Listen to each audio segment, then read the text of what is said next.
Today, Asia stands at a defining moment. The global balance is shifting eastwards. By 2030, our continent is projected to be the single most influential driver of the global economy,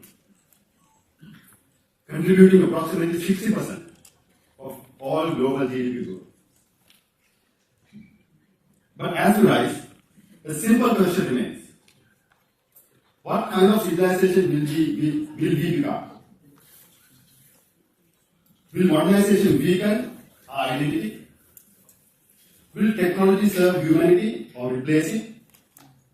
Will economic conditions protect nature or destroy it? They are civilizational questions. I come from Sri Lanka, a nation known as the Pearl of the Indian Ocean. Not only for beauty or our location, but because we stand as an ancient civilization arc with 25 centuries of record history. Our greatest achievements come when development work in harmony with civilization. 2000 years ago, our kings built a massive irrigation system and reservoirs. They were not built for prestige. They were built for public welfare. They ensure water security, food security, and stability. Our ancestors understood the truth that the modern world sometimes forgets. Sustainability is our civilizational inheritance. In Sri Lanka, we call this the fourth fold wisdom. Vavai, Dagavai, Gamai Pansan.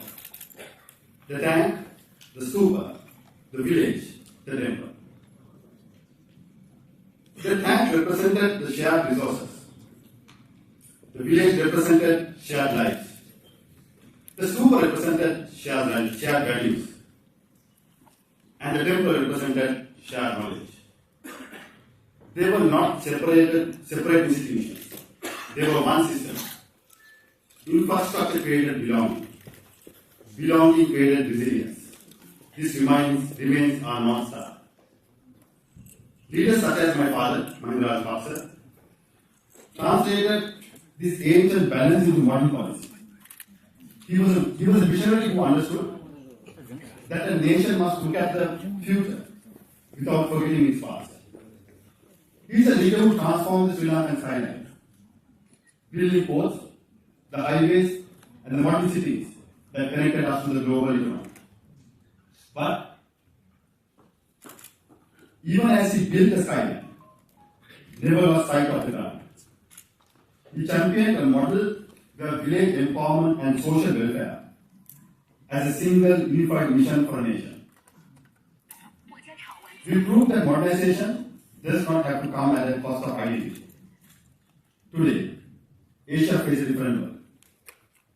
Climate change, digital inequality, millions of young people demanding opportunities. We cannot reject modernization.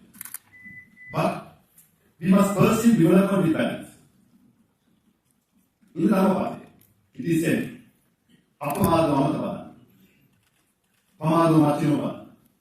This means mindful action is a way to endure. Carelessness is a road to failure.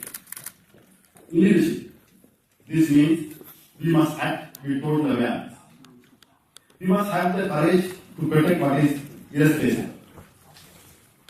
As leaders, we must ask, how do we grow without losing our soul? Not every forest should become infrastructure. Not every sacred site should be transformed for convenience. We must embrace change, but only when that change aligns with our values and our traditions. This is why public welfare innovation is vital. Technology is now a strategic domain. When a child in a rural village access to education online, that technology is for good. When a digital healthcare reaches remote communities, that is welfare innovation. But technology without morality creates inequality and division. This is where Asian civilization must contribute to the modern world. We teach balance between ambition and responsibility. between innovation and humanity. One of the greatest risks today is that the society becomes materially advanced, but emotionally disconnected. Connected digitally, but isolated socially. Culture is a cue. Culture preserves values. It gives our youth identity. In a rapidly changing world, my generation is in enormous pressure. We must manage AI, climate change, and geopolitics. Therefore, young leaders in Asia must think not only about elections, but about generations. We have an opportunity to create an Asian development model where modernization does not destroy heritage, where growth includes public welfare, and where civilization connects through cooperation. For centuries, trade routes and spiritual traditions connected India, Sri Lanka, China, and the Middle East. Today, the spirit must return. The challenges we face, climate change, economic instability, does not stop at borders. Asia must cooperate civilization. This will determine whether Asia may grow or truly leads. Ultimately, the strength of the civilization is not measured by military power. It is measured by the quality of life of its people, by the dignity we afford the vulnerable, and by the world we leave for our children. This is the responsibility before us. Asia is capable of more than economic leadership. We are ready for moral, cultural, and civilizational leadership in the centuries ahead. Thank you very much.